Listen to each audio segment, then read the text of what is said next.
This is MykonosFan, and welcome back to Learning to Love PlayStation.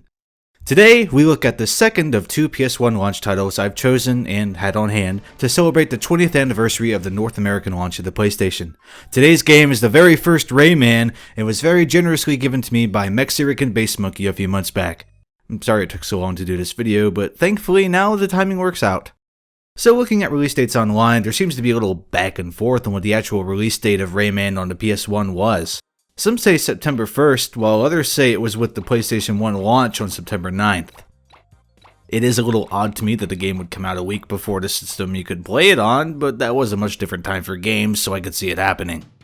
Rayman is a 2D platforming title from Ubisoft, with character sketches dating to 1994 from creator Michel Ancel. With detailed graphics running at a nice 60 frames per second, the game is still very nice to look at 20 years later. Rayman is, or at least at a point was, the best-selling PS1 game of all time in the United Kingdom, clocking in a total of 5 million copies. That's not bad at all, especially considering how 2D titles were in decline when shiny new 3D gameplay was all the rage at the time. The game starts with the figure telling you that a bad man named Mr. Dark has stolen the Great Protoon, which maintains the balance of Rayman's world. It is up to our limbless hero to get the Great Protoon back, in addition to rescuing the imprisoned Electoons scattered throughout the lands. The game has a great sense of style and atmosphere with some great music, and while a little dated, has held up rather well, like I said. Well, I wasn't quite happy with the way the character jumped. Playing immediately felt great, and I was really digging the game. It was a little weird that the fairy had to teach me how to punch and hold on to ledges, but these abilities are doled out so immediately in the game that it was hard to take real issue with it. Then the title's rumored difficulty started rearing its head. Take this auto-scrolling level here. You have to plant seeds which grow into flower platforms for you to jump on. No problem, I can adapt to that. Let me jump up here, defeat this dude, rescue these Electoons.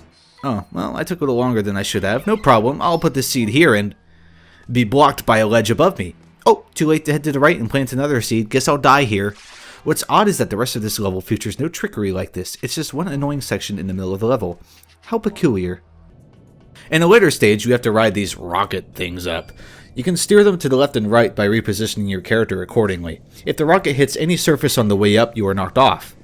Meanwhile, these musical instrument things with eyes shoot bolts of lightning at you. It's things like this which quickly added up to me being put off by the game. Fuck. I'll get it out of the way right now. I suck at games, especially 2D platformers. I'll admit my weakness is wanting to bow out of these games early due to my lack of ability, but I do feel there is some unfair level design with this title. Not intentionally sadistic, I'm sure, but frustrating nonetheless. If you're looking for a challenging 2D platformer packing a lot of charm on a PS1 and haven't tried Rayman, you need to get on it. But I could quickly see the game wasn't for me. I'm sorry for ducking out so quickly and being lame on this one, MBM. I did put in some passwords to peek at later levels and found interesting level themes, but continued frustration. Perhaps I'm spoiled by having played Rayman Origins and Legends in the past. For my money, those two titles built heavily on the foundation laid by Rayman 1 and modernized it very well and are just as charming, if not more so. If you enjoyed those two titles, Rayman 1 is worth a look out of curiosity. Thankfully, Rayman 1 is pretty universally seen as a tough game, so hopefully I haven't disappointed anyone by being awful at it.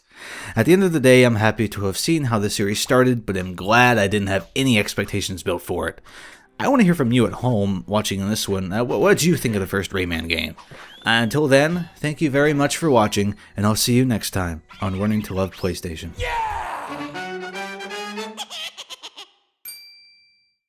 Remember, do not underestimate the power of PlayStation.